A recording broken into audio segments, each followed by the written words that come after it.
Good morning, good evening, good afternoon, wherever you are, and a very welcome to Champions Network TV. I am thrilled to be part of today's powerful conversation where we shine a light on inspiring journey of transformation, passion, and purpose. Today, we have the pleasure of speaking with an exceptional guest, Sue Chigorimbo. Many know her as a seasoned banker, but her story doesn't stop there. With courage and creativity, Sue charted a bold new path from finance to fiber, building a thrilling brand in the world of craft and knitting. From boardroom to bobbins, Sue has turned her passion into profit driven business, inspiring others to follow their hearts and use their hands. We are also joined today with Molem Soko, uh, who always brings out hearts behind the hustle. So grab a cup of coffee, cup of tea, be comfortable. This is a conversation you won't want to miss. And welcome, ladies, to Champion Thank Network you. TV. Thank you. Thank you. Sue, eh, who is Sue? Firstly, thank you so much for having me, and thank you for that flowery introduction. Even if you ask me to introduce myself, I don't think I would say all of that because I'm Sue Chigorimbo. I am almost 44. I'm 44 in June, 44 almost. Mom of three. I am a crochetpreneur. Some might ask what that is. I'm a crochet artist. I make a living off crochet. Um, I'm also a passionate tutor of crochet. I am a mental health advocate because my journey started off as a way to cope with mental health challenges. So that's what Sue is about. Thank you very much and welcome. Uh, you have heard the Molem. Nice to meet you, Sue. Your journey promises to be one of interest. I'm more interested in your entrepreneurship journey. What inspired you to go on this journey? I hear you were a banker. Okay, yes, I was a banker for since after high school. You know how it was way back. I just went to the Ministry of Labor, put in my papers, and I got a job at it was then Zimbank. It's now ZB. So I was a banker ever since then, right up until 2013, when the bank I was working for closed. So when the bank closed, my ex-husband was also a banker. The bank he was working for also closed. And then we were sort of forced into becoming entrepreneurs. So I think that's where my entrepreneurship journey started after when you know you're forced into a corner, you have a family to take care of, you're not employed. So then we ventured into sawmilling. But after my ex-husband left, that's when I started the crafting journey. I it was also kind of forced on me because I had to find something that could put food on the table then, and looking for a job wasn't the first option because you have to start finding vacancies and applying, but then the kids needed to eat, then the kids needed to go to school. And I had started this crafting thing when I was during lockdown. So I just thought, this is what I have right now. like sort of ndo chiripa ground. That's how I got into turning this thing into a business, because I didn't take myself seriously when I started it. When I was doing it, I was just doing it just to cope mentally. And I was also just having fun creating stuff. But then when I had to put food on the table and take care of the family, then it shifted from just being a passion, from being therapy to being a business. Okay, thank you very much. But did you know that you could do this craft? Could you do this craft before, or did you have to learn it from the ground? So growing up, if you ask anyone that went to school with me, they will tell you that Sue was was the hairdresser. I would do everyone's hair. I was good at plaiting, from bands, anonzi magodi, from freehand, and that was what I was known for. My mom was a knitter, but I never got the chance to learn from her. She passed away when I was only in Form 2. Wow.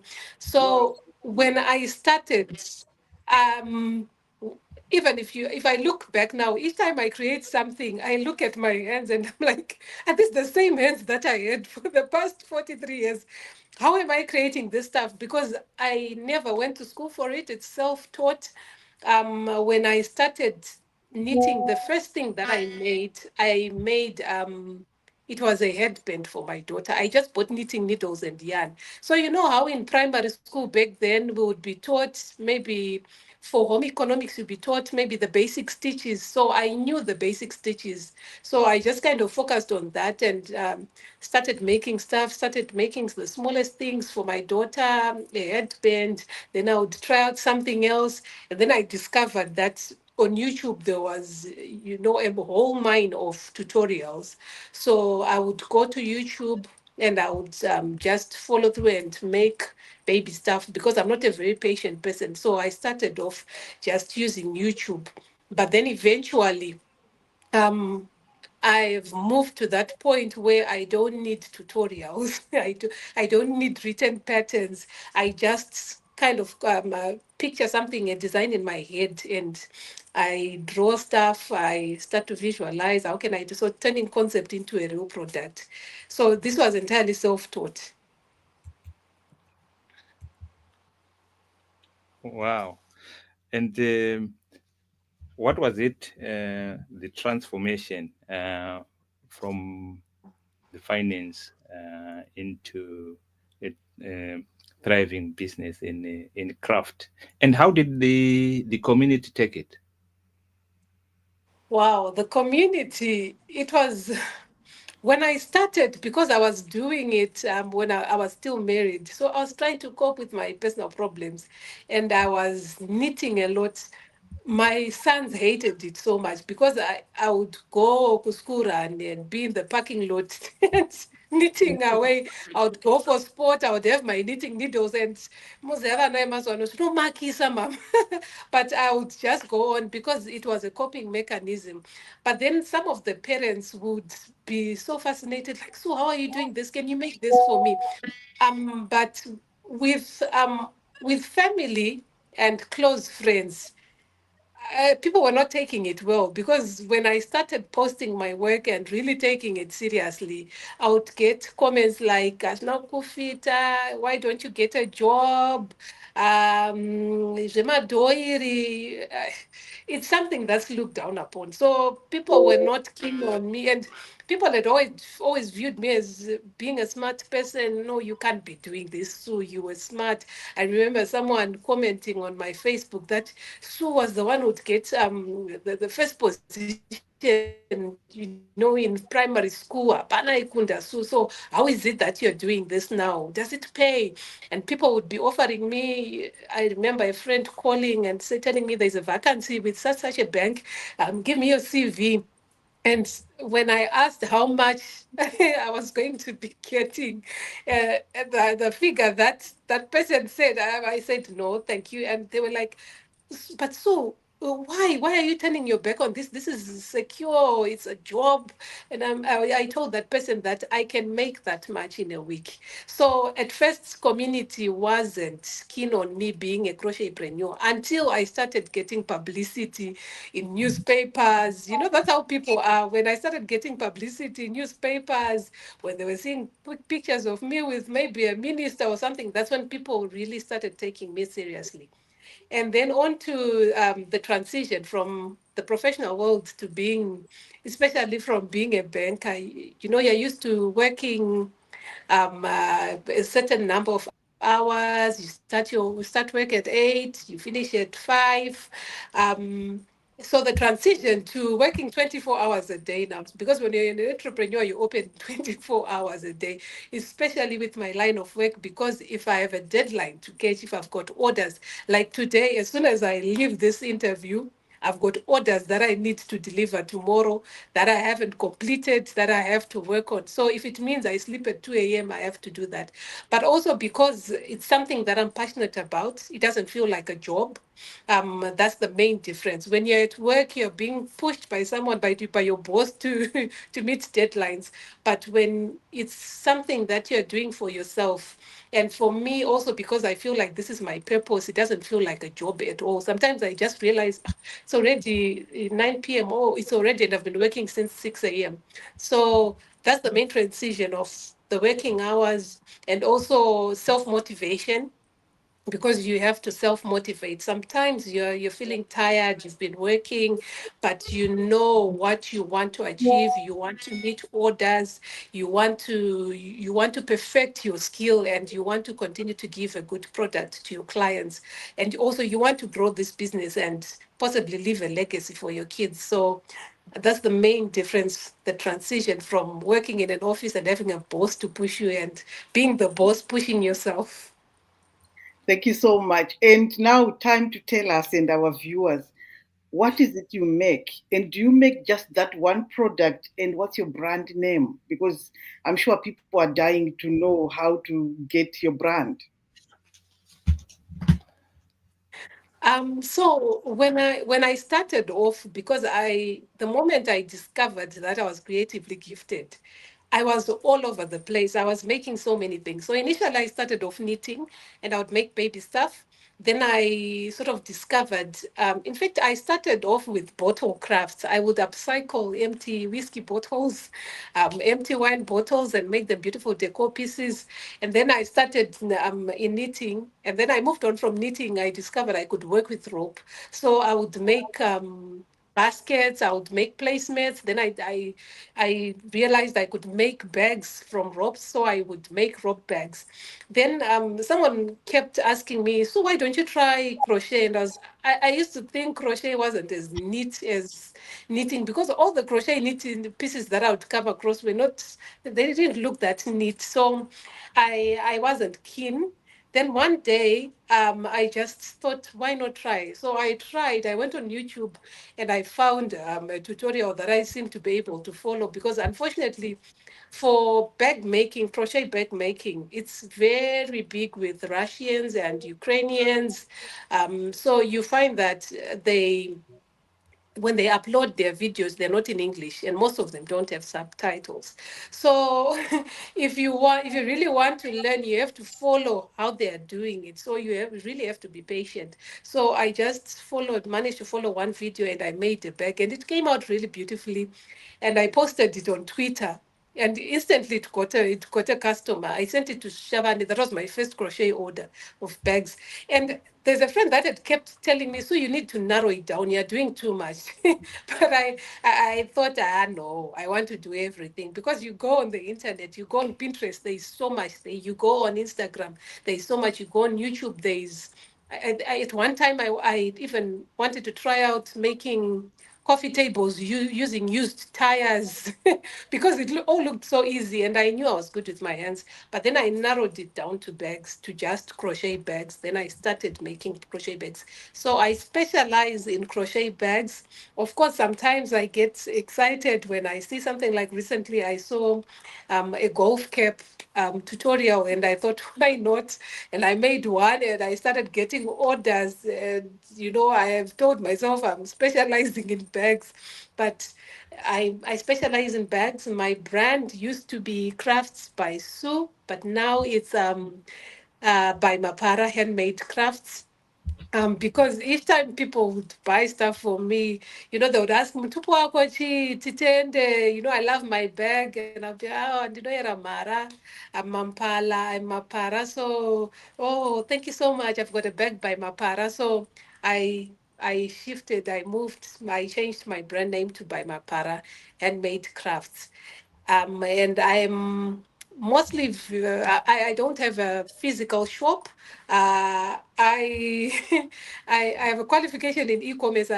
My qualification is in e-commerce, and I believe that it's a low cost way of doing business when you don't have to go brick and mortar, because I work from home. So it's really convenient for me to just go and market my products online.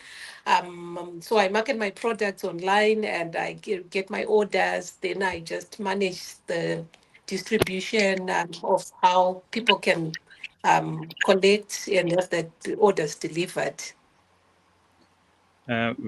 Viewers, we will put the link for Mapara, Mapara made, Mapara handmade By my product, para handmade by products. Mapara handmade products in the Yes. description, so that you can get in touch with her and make your orders. If you want to just talk to her and make your order, that that is her contact details. And if you have got any questions, we have got a facility for you to phone in, or you can comment on the chat box, so that any question or any comment Sue can respond to or acknowledge. Okay, we can go on. So let's suppose there is someone out Yes. there watching, and they've got a passion, but they are afraid to start. Where do they start? So that takes me back to a post that I saw on Twitter, I think about an hour ago, where someone was asking, what business can I start with $100? And that pretty much sums up what you just asked me. If someone is passionate about doing what I'm doing, there's so much resources out there. There's YouTube. There's a whole minefield of tutorials for beginners, for intermediates, and advanced crocheters. So there's YouTube. You can just go on YouTube and you can find tutorials and learn how to crochet. You need a crochet hook. A crochet hook costs 50 cents in Zimbabwe. You can get yarn. Yarn costs from as little as 50 cents a ball. So it's one business that you can actually start with $5. So, and if people if you want one-on-one lessons, I am also a tutor. I do crochet classes, I do individual classes, and house calls. If you want me to come to your home to come and teach you, I go to people's homes and do one-on-one lessons. I also have a monthly group class. I also teach children. I get invited to schools that have crochet clubs, and I teach children because I'm really passionate about nurturing this talent from a young age. Because I started when I was 40, so I keep wondering if I had known that I could do this when I was still really young, where would I be right now? But then I also believe in an appointed time for everything. Like it was just the right time for me to start. But I teach from young children from as young as 9 years, right up to someone as old as 100. Oh, yeah, hearing it, viewers. If you want to go into a business that you can start with just $1, just $1, I think even anyone can afford $1 somewhere. You can even if you ask $1, you can get it. I was impressed when you say there was a subject in school that some of Mm-hmm. us we look down upon, and you like don't it, you call it home economics. Mm-hmm. How useful was it Yes. into shaping you from with thinking about this business that we are now doing? I would never have bought that first pair of knitting needles if I hadn't had at least some exposure in home economics, because that's what gave me the confidence to buy those knitting needles, because I saw them and I thought, but I know a couple of stitches, so I can as well buy these needles and go home and try out knitting. So we didn't realize it then, but back in school, we used to love home economics because it was one of those subjects that was laid back, where you were given freedom of expression, how to express yourself creatively, and you're told, go and make something. And Taishan Sama Uskwa or ma refill ema pen, how to make something. Because my needs maybe were na mama, and my mom would not give me because she knew I would lose them. So we would use my squad, we would use my refills, we would get really creative about what to use. And just that freedom of expression that you're given. Go and make something, and you come back, you've got something that looks like a scarf, you've got someone has something that looks like a hat, someone actually has a hat, they managed to make one. So I think it was very important in shaping my journey, because I trust me, if I hadn't had that exposure back in primary school, I would never have bought the knitting needles. But I just thought, I remember something from primary school. Let me just buy them and go and try it out. Wow, thank you so much. It's very interesting what you're talking about. What's your vision with this Mapara design? Ah, the vision is big. So initially, initially, I still have the same vision, because of what took me to from this being just therapy to becoming a business, was the journey and the troubles that I faced, especially trying to figure out as a woman how to take care of your kids, if you are to leave the union that you're in, because I would worry so much. How am I going to take care of these kids? Am I going to be able to take them through school? So a lot of women, okay, a lot of women stay in relationships that are abusive or that are not working because they're not financially independent, because havana plan, you don't know how you're going to take care of the kids, and you stay for the convenience of being taken care of by a man, maybe as, who doesn't want you anymore. So for me, it was very convenient in that I started this thing when I was still married. So the moment I wasn't married, I realized that this is what I have. I can actually use this until I find. For then, I thought it was just a contingency plan. I can do this until I get something else that's more lucrative. But then I realized as soon as I started that this could actually take care of us. So the vision for me, based on that, was to open a craft school, because then I began to connect with a lot of people that are creatively gifted, but don't know how to go about it to make it a full-fledged business. One, to know how to or they don't know how to find markets, for example. So my main vision is to open a craft school where we have these women, because you can, if you look, maybe check in your neighborhoods, ghetto chaimo chaimo, there are a lot of people that can crochet, that can knit, that can do all sorts with their hands, but they're not even using those gifts. But imagine if we had a crafting school where those women are employed as teachers, and then we nurture young talent. We bring in children to come and learn these things, maybe during weekends, maybe during holidays. Our kids are always glued to their screens. They're always on TikTok. But imagine we had a school in each community where there's a craft school that actually employs locals to teach their skills. And so that means they get an income from their teaching. And then we teach these skills from an early age so that in the event that a child doesn't make it well, they don't get good grades, they can as well just pursue this and make a living off of it, because not every child is intellectually gifted.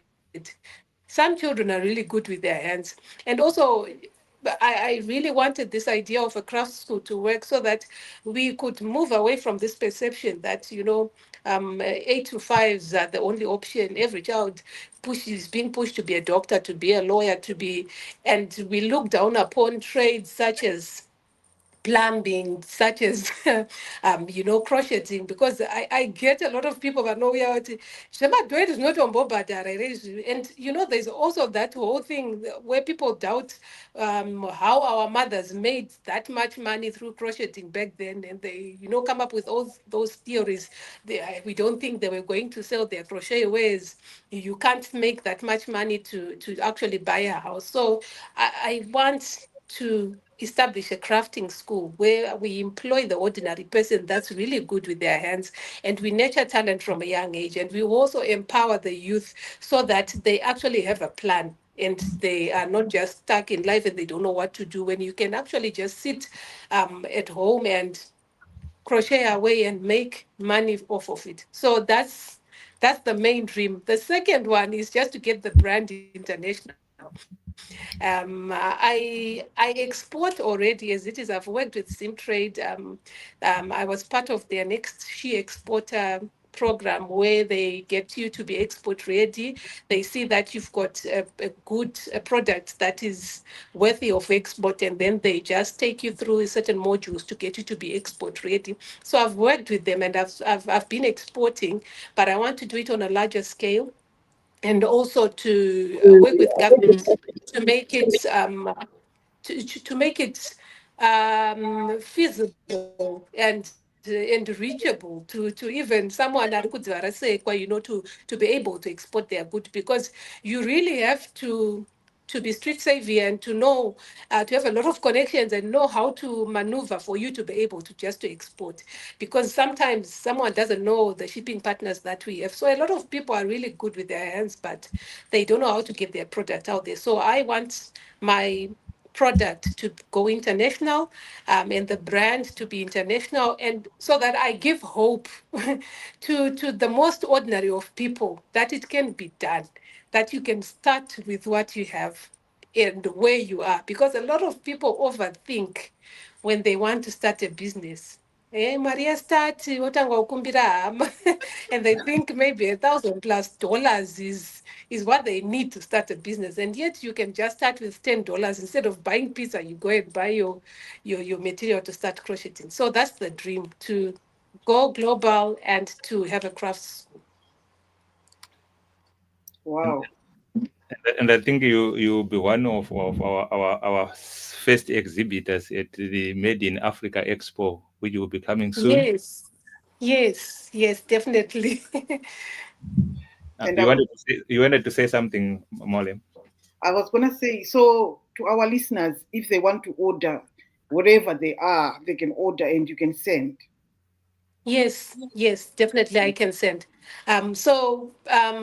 Fortunately, because we've been trying to engage with government and especially the Ministry of Postal Services on getting us packages that are ideal and also affordable, because you find that most shipping partners, shipping from Zimbabwe is very expensive, because you find that for a bag, my bags are mostly between a kg and 2 kgs. So you find that maybe shipping to Australia may that could be cost me maybe $60, $70, or even up to $90 for a single bag. So it doesn't make sense for the customer to pay that much for shipping. But Zimpost has kind of managed to notch it down a bit. So they've got affordable packages, but still, there still needs to be a lot of work to be done, so that export is made easy, because you find that government is pushing us to export so that, our balance of payments, the balance sheet, the country's balance sheet, it makes sense, so that we have more exports than imports. But then sometimes it's really difficult to export because of the costs that are involved. So, but I've been working with Simpost and it's been really effective. All of my products have reached their recipients. That sounds great. So if I come, another two-part question. If I Yes, come with my pattern, my design, I say, Sue, I've seen this bag, I want it. Would you make it for yes, me? Secondly, yes, if you get a big order, let's say you've got a chain of retail shops that say, we want you to try and sell your bags in our shops. They are very mm, interested. People will be interested. We want, let's say, to start with, we want 1,000 bags. Do you have yes. capacity to supply such stuff? So if someone comes with so that's usually what happens, because a lot of people go on the internet and they get a design idea on the internet and they come to me and they say, can you make this? So it's easy if it's already a crochet bag that they've seen online. I can make that right away. Then sometimes you get someone who comes with a bag that's not crochet, maybe it's a leather bag, and they say, can you recreate this? So I'm really open to my customers about what is possible with crochet and what's not possible with crochet, and then we work around that. But then I try as much as possible to recreate what you bring to me as your design idea. Then on large orders, so I always really get this question because a lot of people. So when a lot of people approach me to partner or to invest, they are so keen on the issue of me being able to create to produce large numbers of bags. So what happens with handmade products? It's a special product because it's custom made and it's handmade. And even it's not just with crochet, it's with even weaving. I've seen even artists of all sorts that use their hands entirely. So I try to make people understand that you cannot attain the same numbers that you can attain using machines, because crochet cannot be mechanized. I have to use my hands, so my pace is going to be slower, and that's why it's more expensive, because I'm using my hands entirely. So you find that with those that have really made it. There's an example of a Nigerian girl. Her name is Lade. Lade, she services the American market with the crochet bags. And she has a waiting list. She's a one-man band. She has a waiting list for people wait for up to 3 months to get their bags from her, because this is such a specialized skill. It really needs for me to take time. So there are numbers that I accept. Say someone comes to me and says, I need 50 bags in a month. I'm able to do that because I'm really honest about I can make up to two to three bags. If I really push myself, that's 3 bags, but I don't want to strain myself. So I can make 2 bags a day. So the number that I can be able to work with, honestly, with someone who comes with a large order, is 60 bags in a month. But if someone comes to me with wanting 1,000 bags, that's not possible with crochet, because it's a highly specialized skill.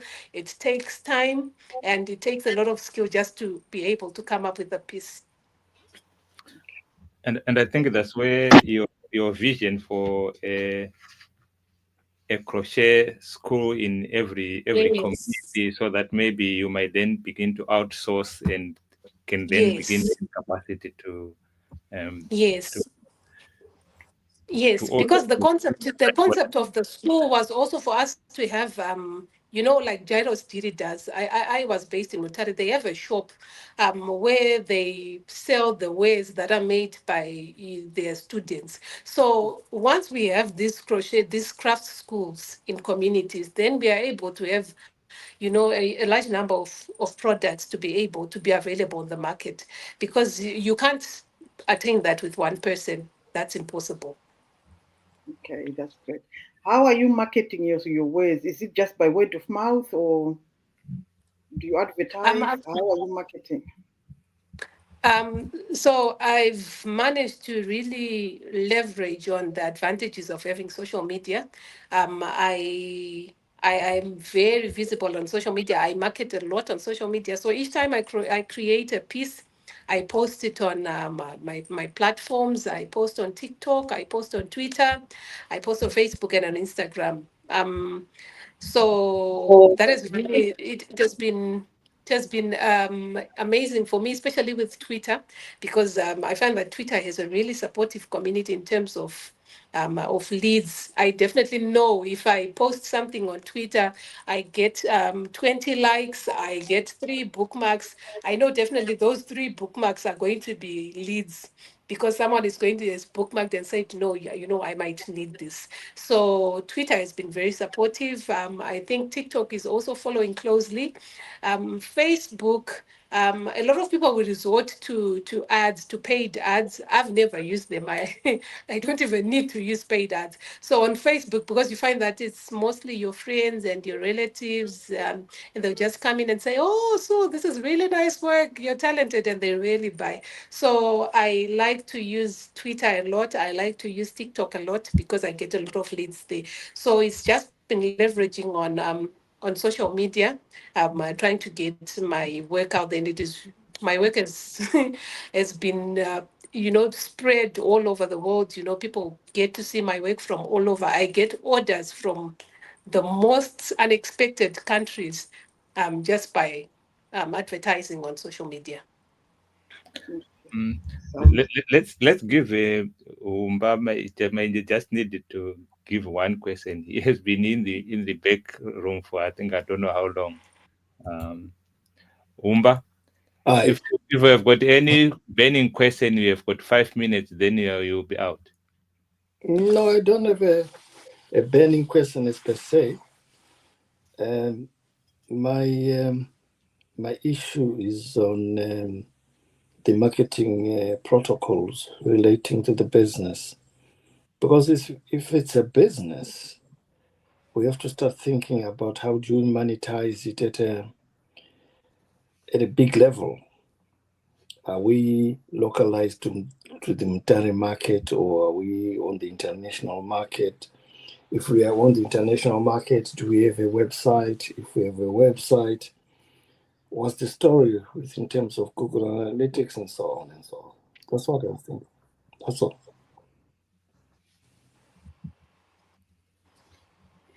Yeah. Do you want to No, respond? thank you.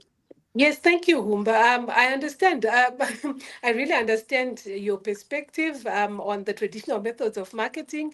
My website is actually under construction. Any day now, it will be live. It's one thing that really took time for me, but it's some because I figured I need to have a website when I have a solid shipping plan. So now that I have that sorted out, because that's why I really delayed on having a website, because a website comes across as being professional when you're dealing with people that want a professional business to deal with. So because I didn't have a solid shipping plan, that because I would need to have it linked to the shipping plan. But now that I'm working with SimPost, you find that now that is possible. But then all along, I just had to leverage on my social media presence. And it has worked. I guess it's also the times that we're in, it has worked. But then I'll be moving more to the use of the website to cater for the international market, especially. I think Sue, you're the kingpin of this project. Are you Yes. planning to outsource the manufacturing to other significant people to ensure that we have some volume? So the issue with crochet, what makes it difficult to outsource the manufacturing is the look is different with every single crocheter. So you want something that is uniform, because I've been training people for the past 3 years, and I've tried to kind of narrow it down and find people that you think are good enough that can come in and possibly help you with the manufacturing part. But it's really difficult with crochet. For some reason, it's possible with knitting, it's possible with macrame knotting, but for some reason with crochet, it's just different. The hands produce an entirely different thing. Each time I see this, each time I have my classes, we are making the same thing. We have the same hook, we have exactly the same kind of yarn, but the final product is always different, because somehow the way someone holds the crochet hook is always different. The way someone holds the yarn is different. So that is one thing that you cannot outsource. And also, I believe that is why crochet products are so expensive. Because if you check on the various crafting websites, crochet products are they really come expensive, because you can't have like 10 people making bags for you and have the same bag coming out, even if it's the same pattern. So that is one craft that you have to it's going to be a one-man band for a long time. So what I've managed to do is so initially when I was starting, because I was penetrating the market, I wasn't sure if people were going to like my products. So my prices were really low. So now I've tried to make the universal prices for crochet goods. So I've managed to make sure that I increase the value of my product by making it better. I've started incorporating leather so that I don't have to strain myself that much to meet the numbers, and just cater for for a certain niche that understands the kind of product that I'm making, that understands that I cannot churn out 100 bags like the Chinese do with their handbags. So that's the major difference in terms of manufacturing. Okay. All right. Omba, can we excuse you now? Yeah. Okay. Thank you. Thank you. That's fine. Thank you, Fundy, for that insightful, provoking question. Yeah. Okay. No worries. So, let's say we have got women who are out there. Maybe they might be in the banking sector, they might be in any other uh, job. What advice would you give them if they are Yes. stuck? And as you said, I think you said the salaries sometimes they are not sufficient from your perspective. What advice would you give them? Yes.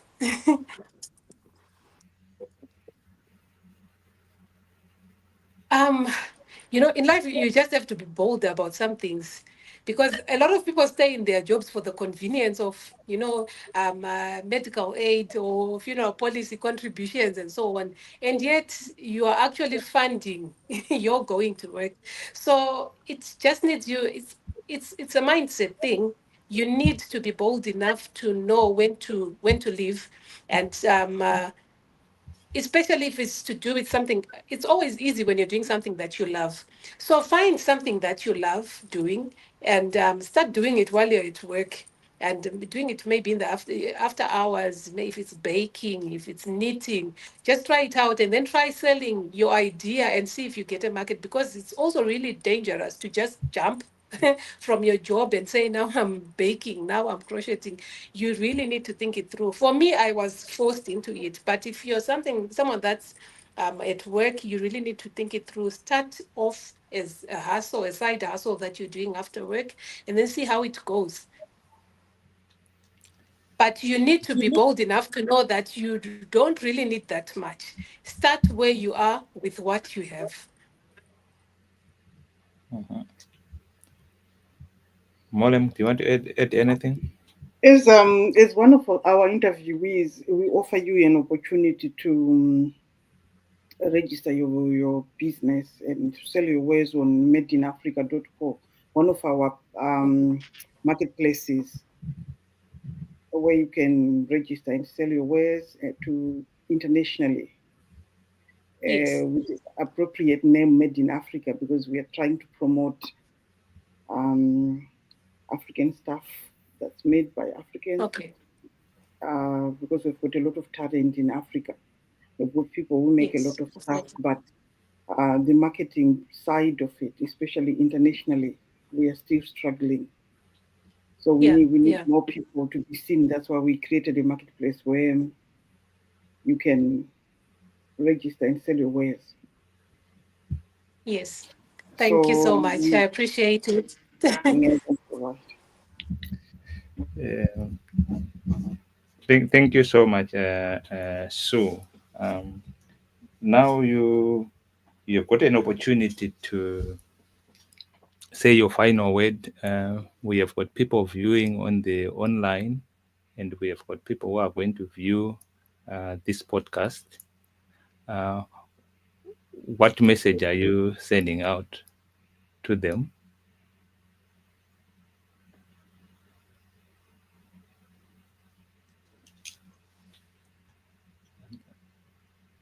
I think the internet might have Frozen a bit, yeah. gotten a bit there.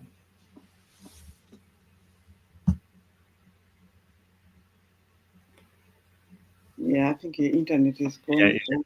it's frozen. Yeah. She's dropped Oh, off. I hope she'll come back. Viewers, this was a quite an interesting conversation with the Sue, an accomplished entrepreneur in her own right.